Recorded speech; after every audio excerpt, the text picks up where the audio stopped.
మాది అనకాపల్లి దగ్గరలో ఉన్న చూచుకొని కనపడుతుంది మాది. మాకు చుట్టుపక్కల దగ్గర 40 గ్రామాల జున్నుపాలు వస్తాయి. జున్నుపాలు కొన్ని జున్ను తయారు చేసి ఎక్కువ ఫంక్షన్కి వెళ్తాను. ఫంక్షన్ లేకపోతే వైజాగ్ పట్టుకెళ్ళి అమ్ముతాను. అటువంటి రైతులు తెచ్చిన పాలండి. చాలామంది ఈ జున్నుపాలు అంటే నమ్మడం లేదు. చాలామంది నమ్మడం లేదండి. అందుకే మేము జున్నుపాలు పెట్టి మీకు చెప్పాల్సి వస్తుందండి.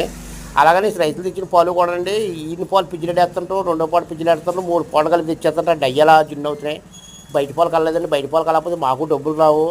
అయినా సరే ఇలా బయట పాలు కలదని మనం పంపించేస్తే రేపు తేర పాలు అని చేత ఆ పాలు తీసుకొని అలా కలిపెట్టవలసి వస్తుంది. వీటికి శొంఠి, మిరియాలు, బెల్లము, పందాల కలిపేస్తామండి.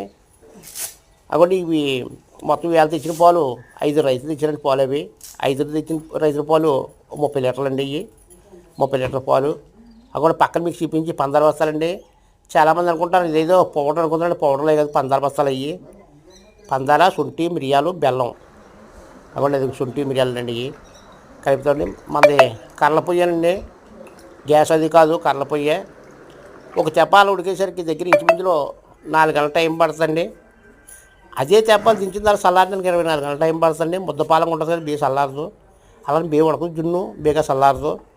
మళ్ళీ జున్ను దించేసిన తర్వాత ఫ్రిడ్జ్లో పెడతాండి. ఫోటో